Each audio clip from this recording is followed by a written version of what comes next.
आज हम लोग दोनों कैंडिडेट्स का अनाउंसमेंट कर देते हैं। नॉर्थ कश्मीर से उमर अब्दुल्ला साहब लड़ेंगे और सेंट्रल कश्मीर से आगा रूहुल्ला साहब लड़ेंगे। ये कैंडिडेट्स हमने अनाउंस कर दिए।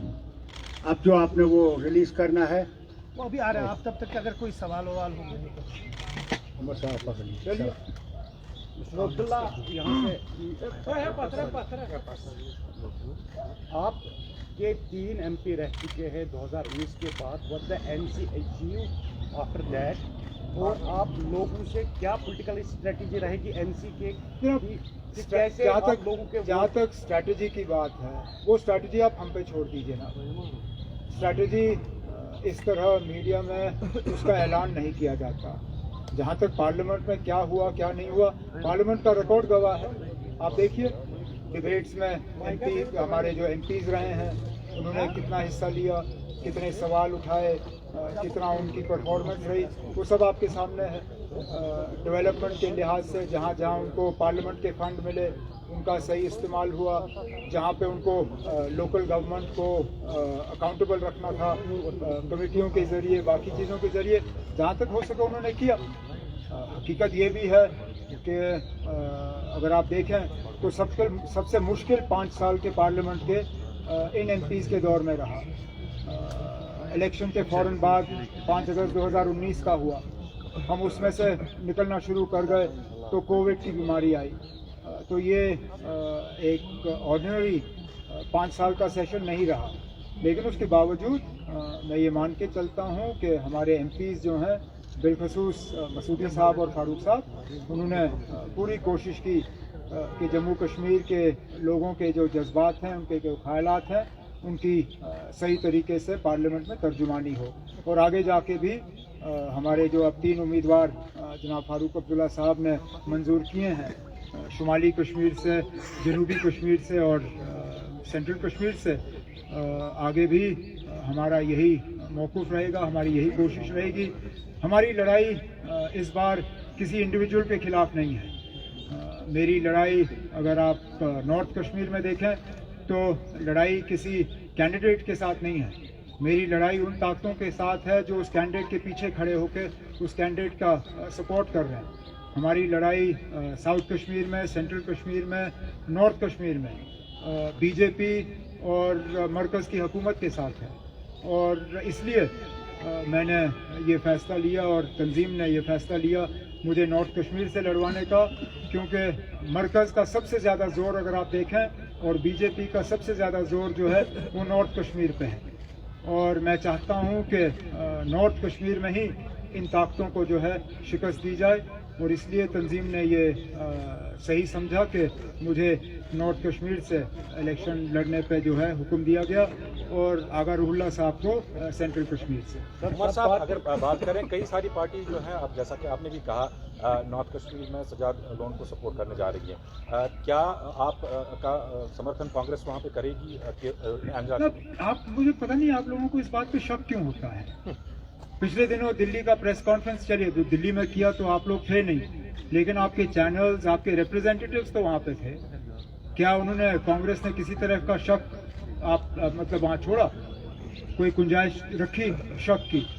कांग्रेस ने सीधा कहा कि जम्मू कश्मीर लद्दाख की 6 सीटों पे 50-50 पे फैसला हुआ है। 3 सीटों पे वो हमारी मदद करेंगे और 3 सीटों पे हम उनकी मदद करेंगे। जनाब फारूक अब्दुल्ला साहब ने पहले ही जम्मू के दौरे में उधमपुर के उम्मीदवार और जम्मू के उम्मीदवार के लिए प्रोग्राम किए हैं। मैं खुद संडे को अपना प्रोग्राम शुरू कर रहा हूँ और चिनाब वैली से जो है कांग्रेस के उम्मीदवार को जितवाने के लिए नेशनल कॉन्फ्रेंस के अपने साथियों को तैयार कर रहा हूँ। इसी तरह कांग्रेस ने भी हमें अश्योर किया है कि चाहे वो साउथ कश्मीर पीर पंचाल की सीट हो, श्रीनगर की सीट हो या बारामूला की सीट हो, जहाँ जहाँ कांग्रेस का असर रसूख है, जहाँ जहाँ उनके वोट बैंक हैं, उनको नेशनल कॉन्फ्रेंस की कामयाबी के लिए जो है इस्तेमाल किया जाएगा।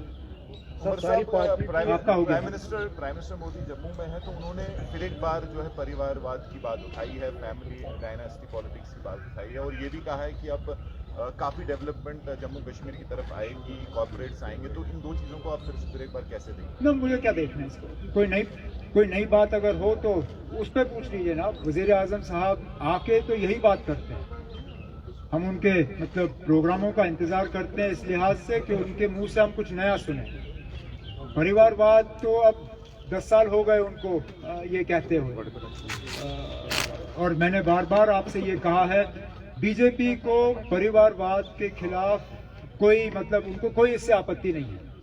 They are not opposed to any sort of families in politics. They are opposed to those families who are opposed to the BJP. आप इस बार देखिए जो उनके मैंडेट की डिस्ट्रीब्यूशन रहे हैं, their mandate distribution almost 1/5 is to people who belong to political families. खुद BJP ने मतलब अपने ही लोगों के परिवारवादों को जो है मैंडेट दिए हैं।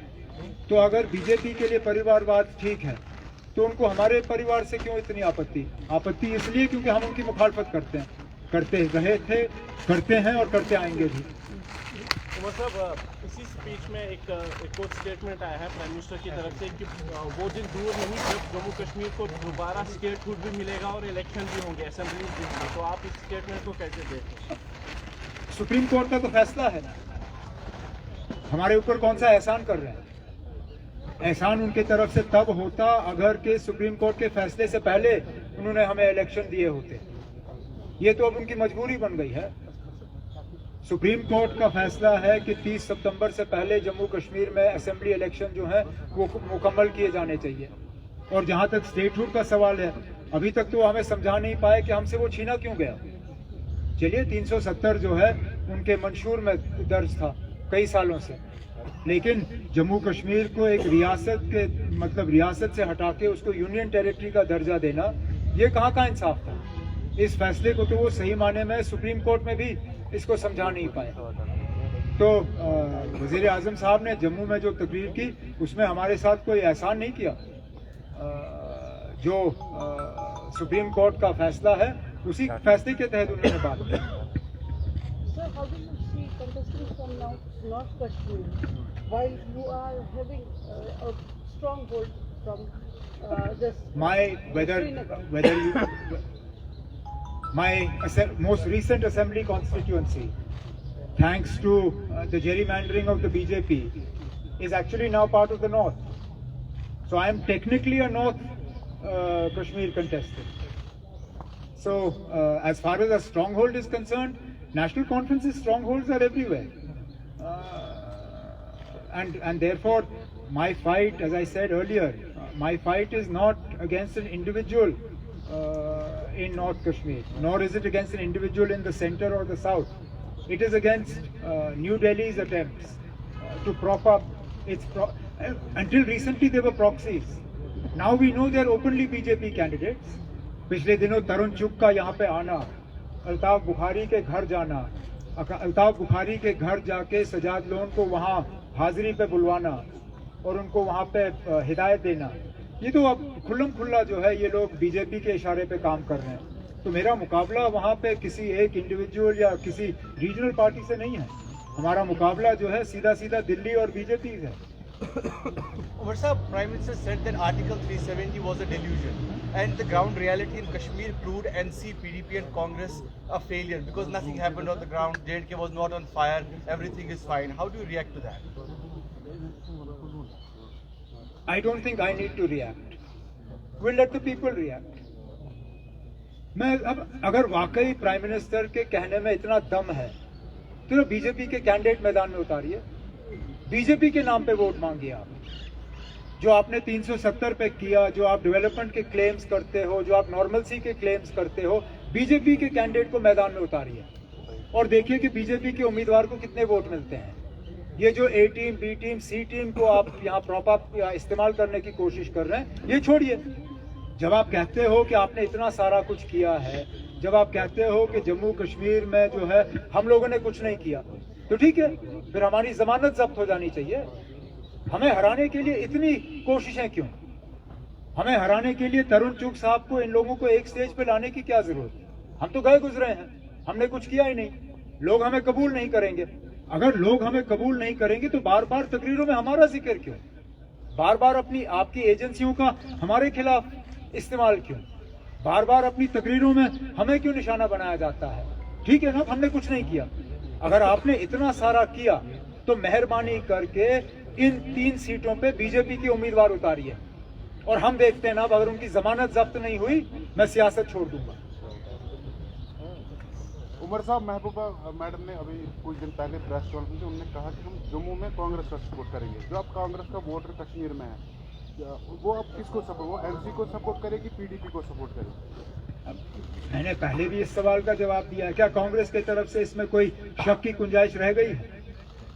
कांग्रेस ने सीधा ना, दिल्ली के जिस प्रेस कॉन्फ्रेंस में मैं खुद बैठा था, कांग्रेस ने खुद उसमें ऐलान किया है कि हमने 3 सीटों पे जो है फैसला किया है और हम एक दूसरे की मदद करेंगे।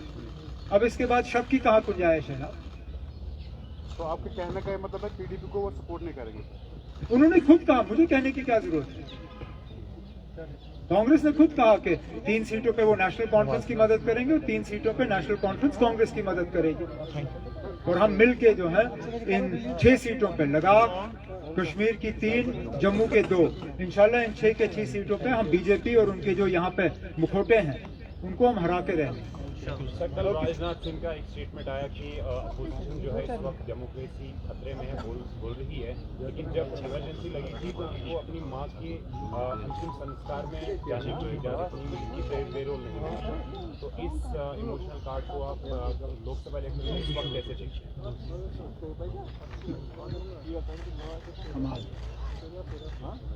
हैं? आमतौर पे लोग कहते हैं कि जिस दौर से हम आज गुजर रहे हैं ये इमरजेंसी से कम नहीं है।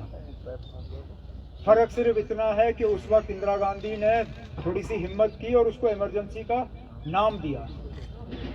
इस वक्त में इमरजेंसी के हालात हैं लेकिन उसको इमरजेंसी बुलाया नहीं जा रहा है। नहीं तो मुझे बताइए ना, अब आप जिन चैनलों के लिए काम करते हो, जिन अखबारों के लिए लिखते हो, आपको कितनी छूट है ना सच बोलने की? कितनी छूट है ना? अब आपके कार्टून वालों को हुकूमत के कार्टून बनाने की इजाजत नहीं है ना। आप में से कितने हैं जिनको पुलिस थानों में बुलाया गया है?